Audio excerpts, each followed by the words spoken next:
Tudo pronto para mais uma viagem aqui na Rádio Observador. Vamos andar pelos 5 continentes, o programa em que analisamos a geopolítica internacional. Eu sou João Costa e Silva, tenho também comigo o José Rafael Lopes e hoje temos uma edição especial dos 5 continentes. Além da presença habitual do historiador Bruno Cardoso Reis, junta-se também a nós hoje o especialista em assuntos europeus, Henrique Bournet. Olá Bruno, olá Henrique, sejam muito bem-vindos. Muito bem-vindos. Obrigado. Olá. E obrigado ao Henrique por ter aceito o convite. Vamos Olá, a isto. É muito bom voltar a casa, que é o que a Rádio Observador é, e com o Bruno mais ainda, portanto é ótimo. Temos aqui uma grande dupla. Ora, exatamente, fantástico. Vamos começar, meus caros, na Europa, embora também esteja muito ligado aos Estados Unidos devido ao protagonista. Falo de Elon Musk, que tem estado muito ativo. A poucos dias de entrar na administração de Donald Trump, não tem poupado nas críticas nem nos insultos a líderes europeus. Destaque para os ataques ao primeiro-ministro britânico, Keir Starmer, que classificou Keir Starmer de um tirano maléfico. Henrique Bournet, Elon Musk também tem mostrado apoio a movimentos de extrema-direita. Aqui, a aproximação à alternativa para a Alemanha é talvez o mais relevante destas ações de Elon Musk. E isto é grave. Temos que separar aqui duas ou três coisas. Primeiro, Elon Musk pode pensar o que quiser e está dentro da liberdade de expressão e de pensamento, e Musk pode pensar o que quiser, pode inclusivamente gostar de partidos neonazis, porque a AfD, dizer mal do primeiro-ministro britânico não entra nessa categoria, mas a AfD já entra, ou pelo menos está lá muito perto. Mas isso é um problema, essa é parte do problema. Só que há dois outros problemas a ver nisto. Primeiro, o mais evidente é que Elon Musk é o dono de uma plataforma que não é inocente nem neutra quando trabalha. Isto é, todos temos a percepção de que a utilização do algoritmo da plataforma do Twitter é feita de acordo com algumas lógicas que podem beneficiar aquilo que Musk pretende promover. E, portanto, primeiro problema. Segundo problema, e eu acho que esse é o mais grave de todos, é que Elon Musk vai fazer parte da administração americana. E isto a mim parece-me absolutamente inédito. Temos um futuro membro da administração americana que chama tirânico ao governo legítimo do Reino Unido e que promove o partido de extrema-direita na Alemanha. Isto, que eu me lembro, nunca aconteceu nos tempos recentes, e isto é uma transformação imensa da nossa relação com o nosso aliado e é difícil fazer de conta que isto não é um estrago enorme na nossa relação. Agora, e depois podemos continuar isto mais adiante, é preciso perceber porquê. Eu acho que há um lado de Elon Musk que está entretido a brincar ao poder que tem, mas há um lado muito óbvio que também esteve presente há dias quando o Mark Zuckerberg alterou as regras sobre o discurso de ódio e sobre o limite ao discurso de ódio no Facebook. Basicamente nós aproximamos as nossas plataformas, dizem eles, nós aproximamos as nossas plataformas daquilo que interessa à administração de Trump e aos MAGA, aos Make America Great Again. Em contrapartida, eles defendem os nossos interesses quando negociam com os europeus que nos andam a dificultar a vida. Eu acho que isso é o que está por trás desta discussão. E Bruno, vou agora até ti, aproveito para ir até ti também para perceber e ter a tua perspectiva. Elon Musk está a encostar a Europa às cordas? É esta a expressão certa? Bem, eu concordo muito com o que dizia o Henrique, mas em certo sentido devo dizer que eu, apesar de tudo, tenho mais respeito pelo Elon Musk do que com todas as suas loucuras, do que pelo Zuckerberg, porque parece-me que, apesar de tudo, o Elon Musk até está disposto a arriscar financeiramente para defender as suas convicções, por mais erradas que eu possa achar essas convicções, enquanto que Zuckerberg parece-me basicamente, no fundo, orientado apenas por uma questão de interesse pragmático e daquilo que é mais conveniente a cada momento. Agora, a questão aqui de fundo é realmente esta, que é, temos um líder trumpista, porque é basicamente isso naquilo que Musk se transformou, alguém que está nomeado, digamos, para funções oficiais, embora bastante vagas e indefinidas, mas à partida será realmente formalmente membro da nova administração Trump, declaradamente a interferir na política interna de países europeus, numa postura muito hostil aos governos que estão em funções, que são governos à partida amigos dos Estados Unidos, e eu diria aqui o lado mais irónico, por exemplo, no apoio à Alternative for Deutschland, a este partido da direita radical alemã, é que a líder que ele entrevistou ontem, por exemplo, dando-lhe enorme promoção, ou na quinta-feira, Alice Weidel, por exemplo, ainda recentemente, em declarações à televisão alemã, dizia, eu estou a citar, os interesses dos Estados Unidos são contrários, são diametralmente opostos aos interesses da Alemanha nas questões de segurança. O programa do partido diz, e vou citar, nós rejeitamos o domínio de potências não europeias na política europeia. Ou seja, é um partido que é declaradamente simpático, por exemplo, em relação à influência russa, diz que quer que a Rússia faça parte de todas as instituições europeias, e é declaradamente hostil à influência, à presença dos Estados Unidos na Europa. Eu percebo que há aqui um lado, digamos, de convergência nesta dimensão, digamos, de isolacionismo, de retirada dos Estados Unidos da Europa, que pode parecer fazer, no fundo, dar sentido a esta convergência. Mas, apesar de tudo, Donald Trump quer continuar a manter influência e peso na Europa.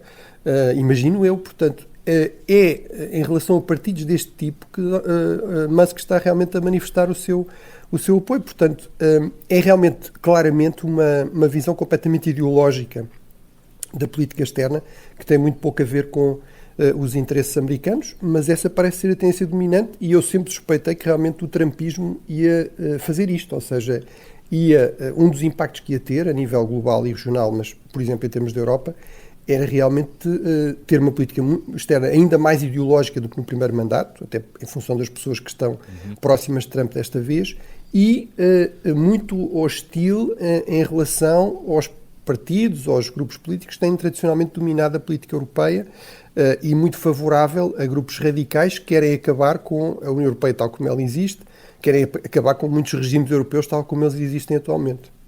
E Bruno Cardoso Reis, continuamos a olhar para Donald Trump, até porque esta semana ficou marcada pela ideia de que o presidente eleito dos Estados Unidos está de olho na Groenlândia. Donald Trump admitiu mesmo utilizar a força militar ou a força económica para controlar não só este território, também como o Canal do Panamá. Henrique Burnet, o que é que nos diz esta intenção de Donald Trump? Está a ir contra os aliados dos Estados Unidos da América, nomeadamente os europeus?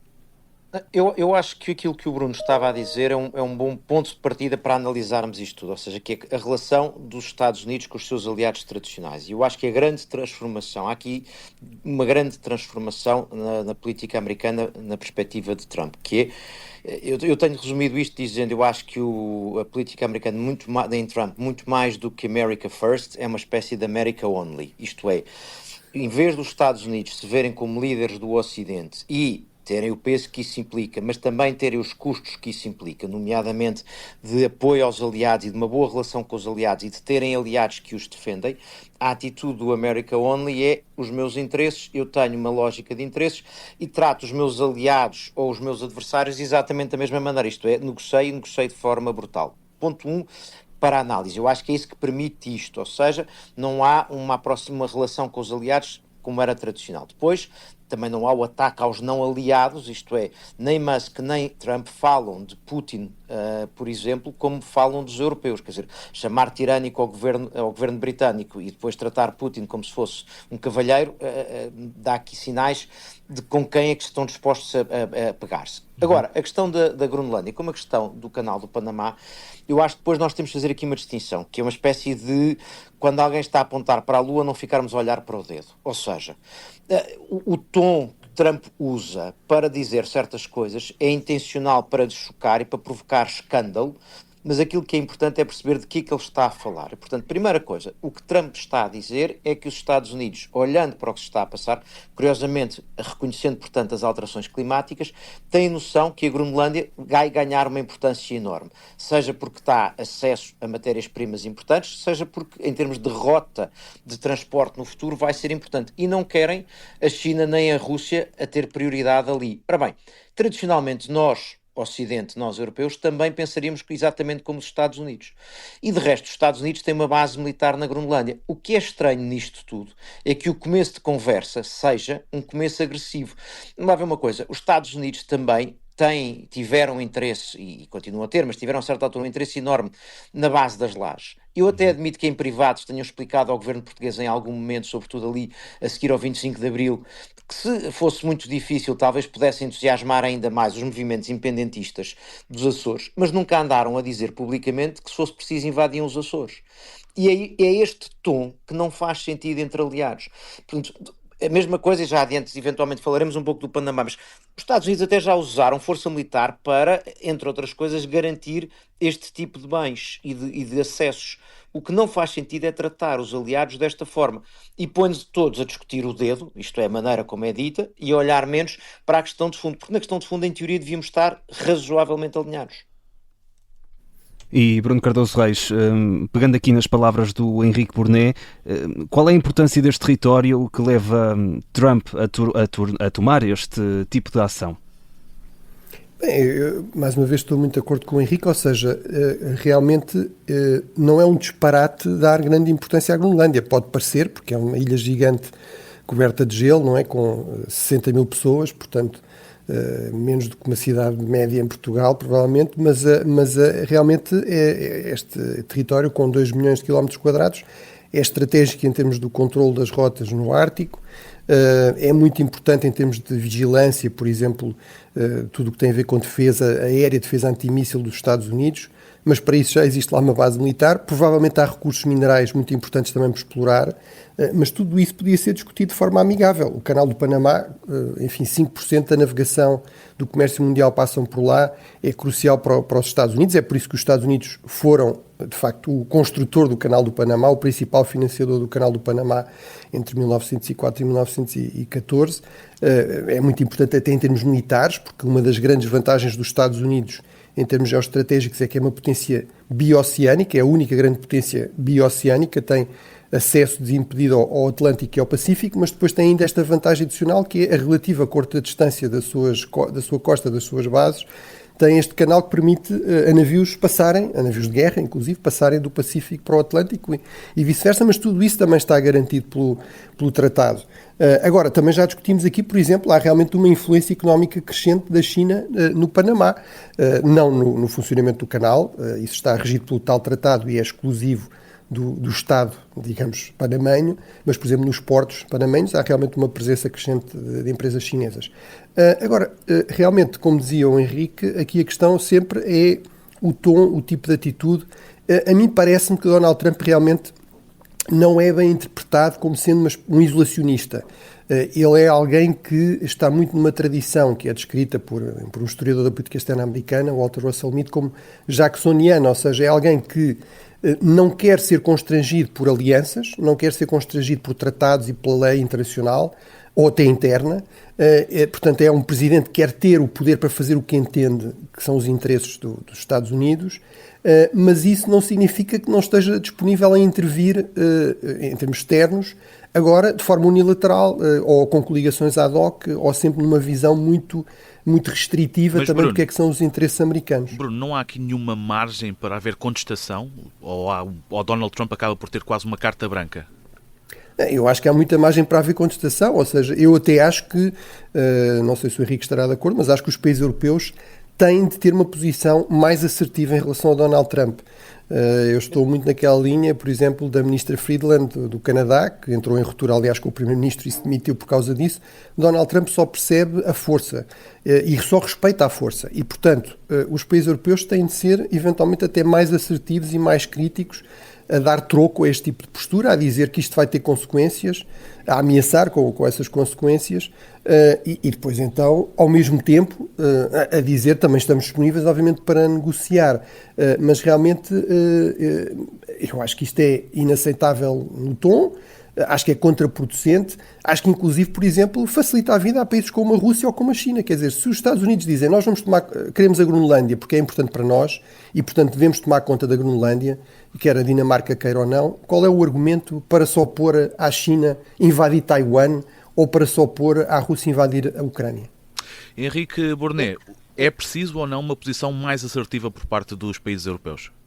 Eu devo dizer que para quem seja, e eu sou assumidamente não só americanófilo, como atlantista, ou seja, eu dou muito valor à relação transatlântica e acho que é uma pedra angular do nosso mundo, acho que apesar de tudo, neste cenário, o discurso da Europa não pode continuar a ser, por um lado, esta coisa todos os dias se escandaliza com a coisa mais escandalosa que Trump disse, porque isto é um jogo em que nós vamos estar sempre a perder. Aliás, nós temos isso na política interna europeia e até nacional, e não é um bom caminho estar a todos os dias discutir quão escandaloso é aquilo, porque o que Trump faz é, depois, qualquer outra coisa que venha depois, afinal já é razoável, já não tomou de assalto a Groenlândia, se limitou-se a qualquer outra coisa. Portanto, dois, acho que sim, que infelizmente, ou felizmente, enfim, perante as circunstâncias, a atitude da Europa tem que ser muito mais assertiva, ou seja, se do lado de lá está alguém que põe hipóteses excessivas, do lado de cá tem que haver um discurso também muito mais assertivo. E não é escandalizado, não é ofendido, é dizer as coisas de maneira dura.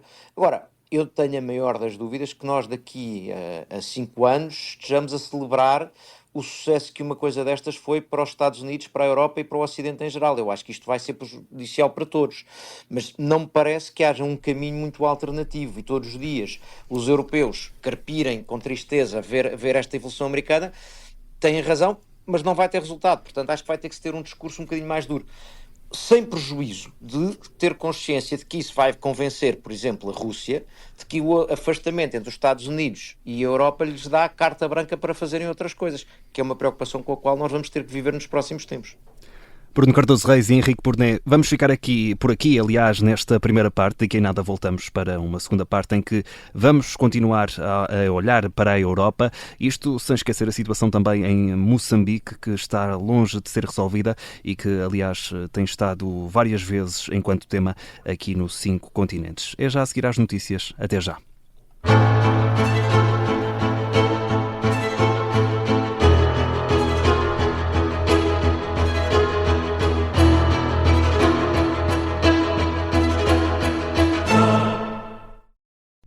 Nós, em média, para identificar um indivíduo com este tipo de comportamento, precisamos de 10, 11 casos. Esta é a conturbada investigação ao assassino em série que há 30 anos aterrorizou o país e desafiou a PJ. Uma história de pistas falsas, escutas surpreendentes e armadilhas perigosas. Episódio 4. É preciso chamar o FBI. A Caça ao Estripador de Lisboa é uma série para ouvir em 6 episódios que faz parte dos Podcast Plus do Observador. É narrada por mim, Inês Castelo Branco, e tem banda sonora original de Mário Lajinha. Os Podcast Plus do Observador têm o apoio da Kia.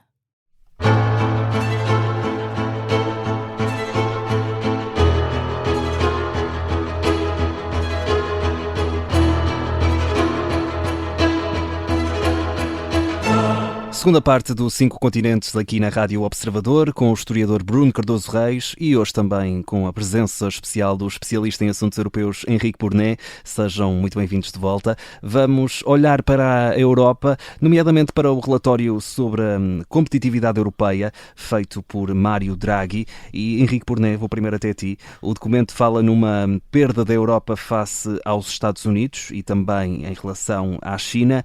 É preciso mais Europa, como defende Mário Draghi?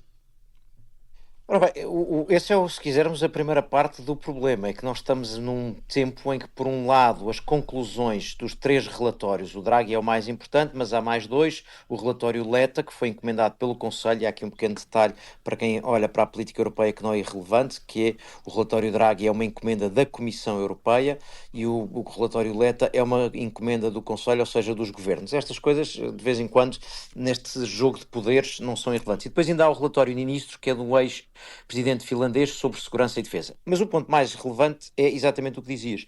Todos estes relatórios apontam numa mesma direção, mais Europa. Por mais Europa quer-se dizer muitas coisas às vezes diferentes, não é necessariamente, por exemplo, um exército europeu, mas é maior investimento na segurança, é mais investimento europeu, não é necessariamente só dinheiro público, por exemplo, tem-se falado muito dos 800 mil milhões de que o relatório Draghi fala, mas parte destes 800 mil milhões podem e devem ser de dinheiro privado, e aí, por exemplo, a comissária portuguesa Maria Luísa Albuquerque tem um papel, há uma expectativa que possa ter um papel, que é tentar ajudar a criar um mercado mais viável para o mercado de capitais, um ambiente mais favorável para o mercado de capitais, para que haja mais investimento privado.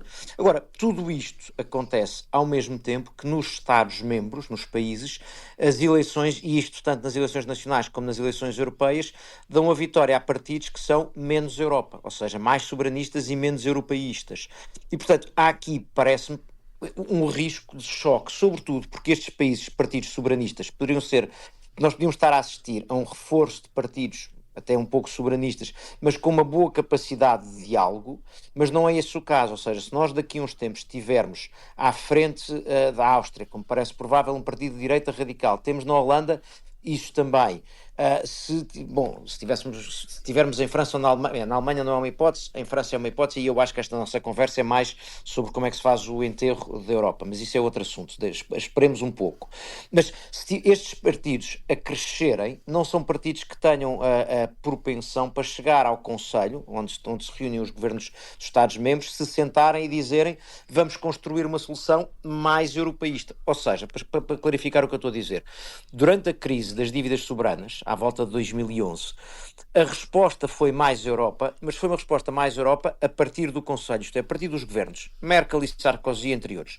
Aqui não temos, porque as lideranças nacionais na Europa, as que estão a chegar, ou as que estão a ter mais votos, não têm propensão para construir mais Europa. Portanto, há aqui um risco de choque.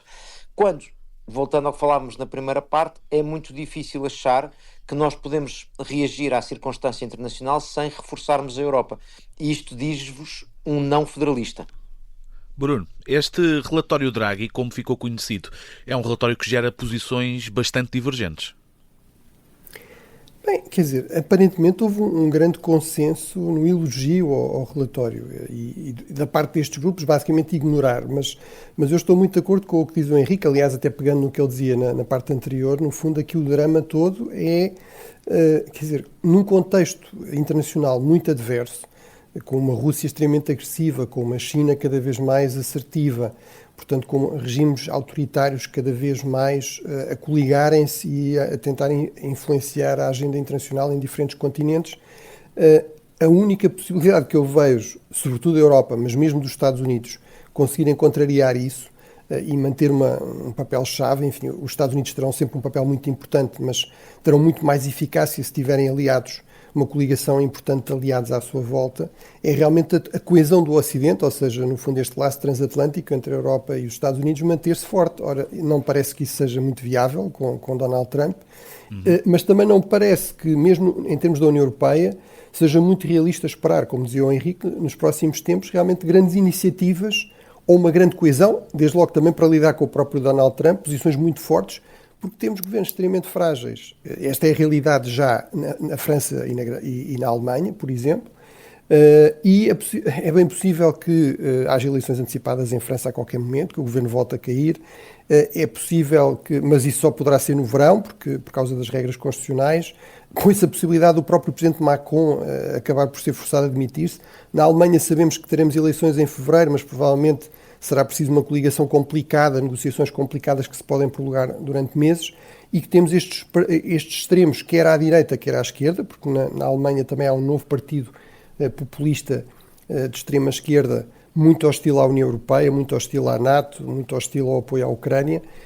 Portanto, tudo isto torna realmente muito complicado perceber como é que se vai avançar, por exemplo, com estas grandes iniciativas.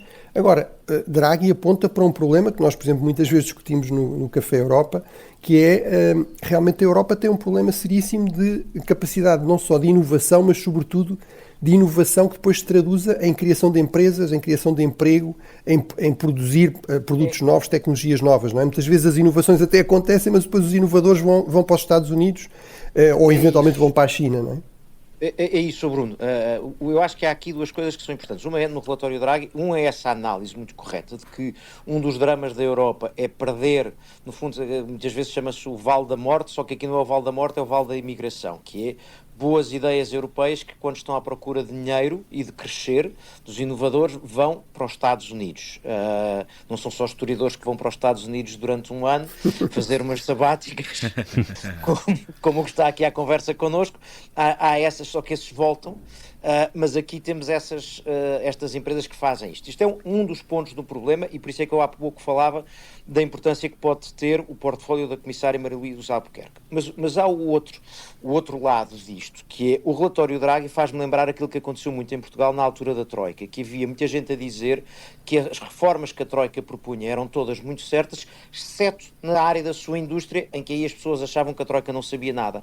Porque as pessoas muita gente tende a dizer que concorda muito com o relatório Draghi, exceto na parte em que lhe afeta. Por exemplo, Luxemburgo elogiou muito o relatório Draghi, mas precisamente na parte, no capítulo, por exemplo, dos mercados financeiros, imagine-se porquê, o Luxemburgo já não concorda nada com uma visão mais europeizada e de regras mais europeizadas e que, portanto, reduzam a concorrência, que o Luxemburgo, a competitividade do Luxemburgo nesta área. E quem diz o Luxemburgo nisto vai dizer outros países. Portanto, há aqui esta percepção de que o relatório é muito bom, exceto quando me incomoda. Ponto 1. Ponto 2.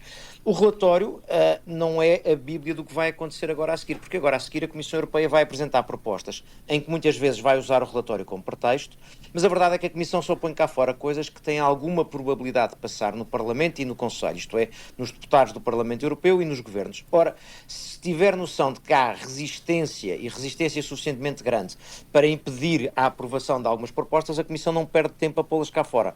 Segundo problema. Terceiro problema para mim, que é de fundo, é que nós estamos a assistir, e isto é muito a marca d'água também dos Estados Unidos, não só de Trump, Biden também, mas Trump mais ainda, que é o racional económico, o nosso modo de pensar a economia ocidental está a mudar, porque o pressuposto do livre comércio, globalização, fronteiras abertas, concorrência, não intervenção do Estado, está a desaparecer para uma lógica de subsidiação, intervencionismo, desenho a partir do Estado, sobretudo na Europa, do centro, do Estado neste sentido mais amplo, das prioridades, e isso também me parece que a história não diz que costuma dar resultados brilhantes, e isso também me preocupa um pouco. Muito bem, e antes de fecharmos este tema, não sei se querem acrescentar mais alguma coisa, senão vamos já para o continente africano. Ficamos por aqui.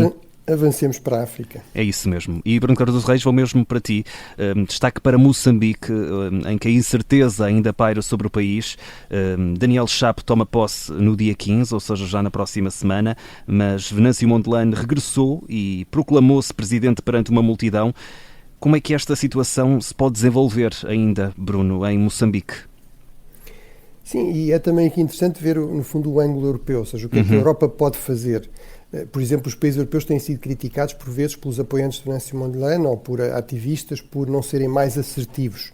Eu chamo sempre a atenção que, apesar de tudo, se calhar eram mais justificadas as críticas à China, por exemplo, que reconheceu o resultado e deu os parabéns a Daniel Chapo e a Frelimo há meses atrás, ou o próprio Zimbábue e outros países da região que deram os parabéns a Frelimo e a Daniel Chapo antes sequer da Comissão de Eleições anunciar os resultados.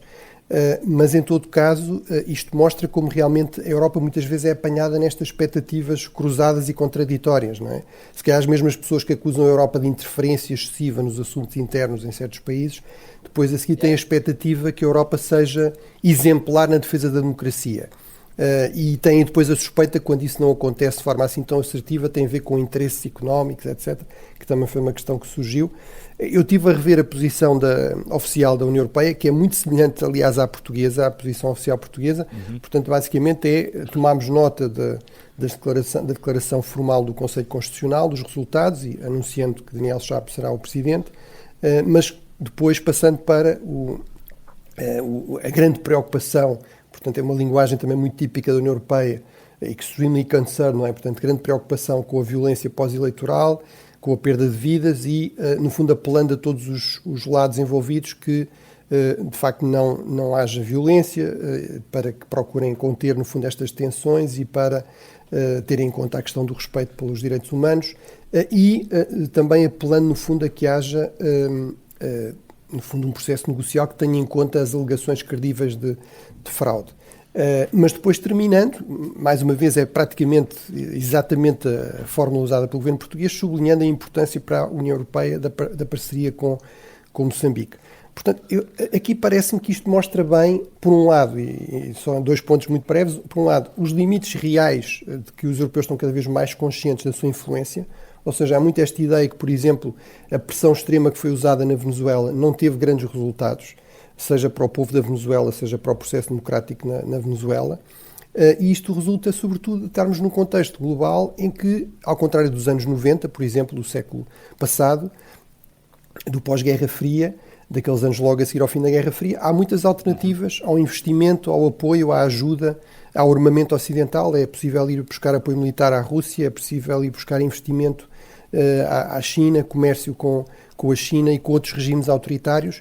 E, portanto, isto dá muito mais possibilidades de facto, pôr de lado, até em termos, mesmo que seja em termos puramente formais, dimensões mais democráticas, eleitorais, etc., reprimir a oposição sem que isso tenha grandes consequências. A questão é o que é que a Europa realmente devia fazer? É simplesmente manter-se num registro pragmático ou qual é, no fundo, até onde é que nós estamos dispostos a ir, que custos é que estamos dispostos a assumir por defender os nossos princípios e será que conseguimos fazer isso de forma eficaz? E eficaz. Foi o Henrique Bornet aqui a tentar intervir. Força, Henrique Bornet. Era tentar ser eficaz, vamos lá ver. Eu acho que o Bruno levantou um ponto que é muito importante, que é a Europa com frequência é acusada de manhã de não poder interferir nos países e, portanto, ter que deixar, que não poder ter uma atitude quase imperialista, e à tarde por não intervir em defesa de uma causa qualquer ou de uma posição que se entende mais defensável num determinado momento. Este é um primeiro ponto. O que não deixa de ser verdade, porque, de facto, também nós, certamente o Bruno e eu, com frequência achamos que em determinados temas a Europa deve tomar uma posição mais forte, que são aqueles temas em que a nós nos parecem mais graves e onde a posição europeia deve ser fundamental. Eu acho que, apesar de tudo, aquilo que deve guiar esse critério deve ser razoavelmente pragmático, e é o interesse e a preocupação europeia, ou seja, para além dos princípios, é também o que é que está em causa para os interesses europeus, e isso faz com que o que se passa na Ucrânia tenha uma relevância e um impacto, o que se passa noutras geografias possa ter uma relevância e um impacto diferente e, portanto, possa fazer com que a Europa tenha uma atitude diferente. Aqui acresce essa outra questão, que é, de pouco serve ter ser muito vocal se for inconsequente. E no caso da Venezuela, a Europa foi em parte muito vocal. É preciso perceber que o que aconteceu na posição europeia na Venezuela também teve muito que ver com as diferentes posições dentro da Europa, mais particularmente em Espanha, sobre o que se estava a passar na Venezuela. Portanto, e sobre Moçambique também tem sido vocal? Não, sobre Moçambique tem sido muito menos vocal. Aliás, em vão se procurará, por exemplo, no site da delegação da União Europeia em Moçambique, posições muito claras. Há um lamentar veemente, creio que é um lamento veemente, ou um repúdio veemente, talvez, de um assassinato, enfim, da morte de um dos colaboradores de Venâncio, mas depois o resto é um discurso pouco claro. Apela-se sobretudo a que não haja muita violência. É a posição muito próxima de Portugal, talvez seja a posição irremediável, isto é, talvez a Europa não possa fazer muito mais, e haja esse limite. A Europa terá que lidar com o que há. Agora, a Europa tem que ter atenção, porque quando manda missões de observação eleitoral, se depois à saída das missões elas não puderem dizer aquilo que acham que aconteceu, se calhar mais vale pensar duas vezes antes de as enviar, porque retira credibilidade, e esse é um dos aspectos que me parece que fica aqui. Há uma limitação à capacidade da Europa intervir, e de resto é olhar com alguma tristeza para o que se está a passar em Moçambique. Para as imagens que nos chegam. Sim. Preocupação, falando com diplomatas europeus em Moçambique, aquilo que eu percebo é que as razões para estar preocupados são várias, são verdadeiras. Bruno. Sim, só para sublinhar que estou muito de acordo, eu acho que de facto a Europa tem que ter mais cuidado com a sua retórica. Tem de se calhar reequacionar este empenho realmente na promoção da democracia, se mais vale aí repensar isso depois sistematicamente ser forçado a posições completamente incoerentes ou inconsequentes. Apesar de tudo, eu acho que ao nível do apoio ao desenvolvimento pode haver algum espaço para condicionar isso, ou seja, acho que em termos de relações económicas nós não podemos só fazer comércio, importar matérias-primas de democracias exemplares, não podemos só fazer negócios com a Noruega, mas se calhar em termos, por exemplo, do apoio direto ao orçamento e em geral ao reequacionar da forma muito automática como é dada a ajuda a muitos destes países, se calhar isso seria importante e até podia dar alguma influência adicional à Europa em temas de interesse europeu. Seguimos viagem nestes 5 continentes. Vamos olhar para o acordo entre a Mercosul e a União Europeia. Este acordo de livre comércio foi anunciado no mês passado. É fruto de 25 anos de negociações. Henrique Burnet, do lado europeu, este acordo não tem sido muito bem recebido e há mesmo, aqui vou utilizar a França como exemplo, agricultores que se estão a preparar para bloquear a capital, Paris, em forma de protestos. Por que é que este acordo não convence na Europa? Já que usas os agricultores franceses, eu acho que há uma imagem que é quase, leva-nos ao tempo da Idade Média, porque von der Leyen mais ou menos apunhalou Macron enquanto ele estava numa catedral, o que dá assim um ar de cenário medieval, mas a verdade é que enquanto Macron estava a celebrar, ou se preparava para celebrar, vá lá, a restauração de Notre-Dame, a Nossa Senhora de Bruxelas tinha ido a Montevideo não assinar, porque formalmente a Comissão Europeia não assina, mas enfim, fechar as negociações do acordo Mercosul. E eu acho que há aqui perceber duas coisas. A perspectiva da Comissão Europeia, enfim, muitos dirão, em particular em França, é muito empurrada por a Alemanha. Não é só. Portugal, por exemplo, também tem todo o interesse nisto. É muito empurrada pela visão de que a Europa precisa de fazer amigos. Num momento em que se está que estão a agravar as tensões e que o mundo se está a reorganizar, uma das maneiras de fazer amigos é fazer acordos comerciais. E, portanto, isto é quase uma coisa um pouco bipolar, porque, por um lado, mais protecionismo, mais subsidiação da economia, mas, por outro lado, o reconhecimento de que é preciso abrir as economias. E essa é a perspectiva que leva a assinar o acordo Mercosul e que eu acho que nos pode levar a vir a assinar mais acordos, eventualmente não tão complexos, mas assinar mais acordos. Por outro lado, porquê que há protestos? Porque é evidente que o comércio livre cria alguns prejudicados, pelo menos há alguns agricultores, particularmente em França, mas também há produtores de carne, por exemplo, na Irlanda, também há agricultores na Polónia que acham que isto implica, ao abrir o mercado europeu a estas produções, que vão competir e, portanto, é um desafio às suas economias. É irremediável, ou abrimos a economia e damos oportunidade aos nossos exportadores e oportunidade a quem exporta para a Europa, ou não o fazemos. O problema é que governos fracos, e o francês é um ótimo exemplo disto, governos fracos estão permanentemente a ceder a todos os interesses, a tentar guardar algum punhado de votos. E, portanto, é difícil fazer isto. É esta a explicação. A mim parece-me que desta vez o acordo tem pernas para andar e que será possível ter uma maioria de Estados-membros a aprová-lo, mas é um sinal da dificuldade destes tempos. E Bruno, temos cerca de 2 minutos até ao final. Pergunto também como é que olhas para este processo. Não estou muito de acordo com o Henrique e não tenho muito a acrescentar, apenas para sublinhar que este acordo é realmente muito interessante para Portugal, ou seja, Portugal tem aqui um potencial de exportação, sobretudo para o Brasil, que em muitos casos é condicionado pelos produtos portugueses serem depois muito taxados, não é? E, portanto, isso seria certamente muito interessante para Portugal. Acho que é muito estratégico para a União Europeia. A França, Macron, estão sempre a falar da necessidade de estratégia, de geoestratégia, no fundo, num contexto em que até os Estados Unidos estão a ter uma postura mais hostil em relação à Europa, em que a China também está muito assertiva, é muito interessante para os países europeus, mas também para os países latino-americanos. Enfim, eu também acompanho um pouco a imprensa latino-americana. Este acordo é muito visto como uma forma de contrabalançar, por exemplo, um peso excessivo que nestes países a China começa a ter, não é? E, portanto, parece-me que seria muito interessante para os dois lados. A América Latina tem, por exemplo, enormes reservas de terras raras, que são cruciais agora para a transição energética, para esta nova geoestratégia da energia. Bem, meus caros, estamos a chegar ao final deste 5 continentes. Um episódio especial contou com a presença de Henrique Burnet. Temos ainda tempo para a recomendação habitual. Bruno Cardoso Reis, é sempre bom ouvir a tua recomendação, mas hoje vamos lançar este desafio ao Henrique Burnet. Que recomendação é que deixa aos nossos ouvintes?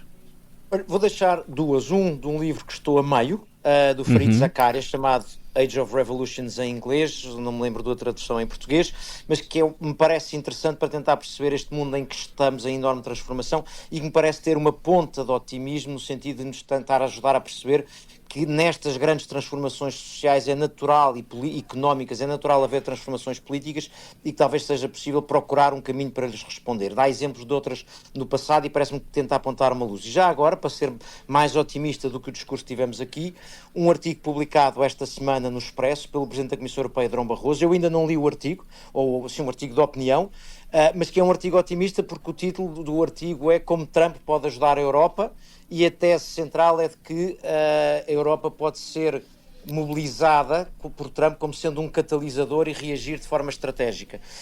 Durão Barroso tende a ser frequentemente um otimista, ou pelo menos alguém que diz que não gosta do que chama o glamour do pessimismo, isto é, o encanto que cria às vezes o pessimismo. Portanto, eu vou lê-lo e acho que vale a pena ler, e depois podemos mais adiante, um destes dias, trocar notas sobre o que diz Durão Barroso. Muito bem. Bem, isto ficou evidente, não houve aqui coordenação, porque Eram o iguais, percebeu Bruno. que eu estive envolvido e que já recomendámos, aliás, a tradução da Era das Revoluções do Sim. Farid Zakaria, mas isto não é recomendação. Esta dupla funciona muito bem. Não apanhei o programa. Bruno, olha que o Henrique Burnet ainda só vai a meio, portanto não digas muito mais para não estragar a leitura. Exato. E fechamos então assim este nosso 5 continentes. Obrigado ao Bruno Cardoso Reis, que é a presença habitual, e uma presença especial esta semana do Henrique Burnet, uma grande dupla aqui a funcionar. Obrigado, Henrique. Foi mais uma edição deste 5 continentes. Bruno, nós temos encontro marcado para a semana. O Henrique Burnet, um dia destes, regressa aqui ao 5 continentes. Em breve. Em breve. Até breve. Até breve.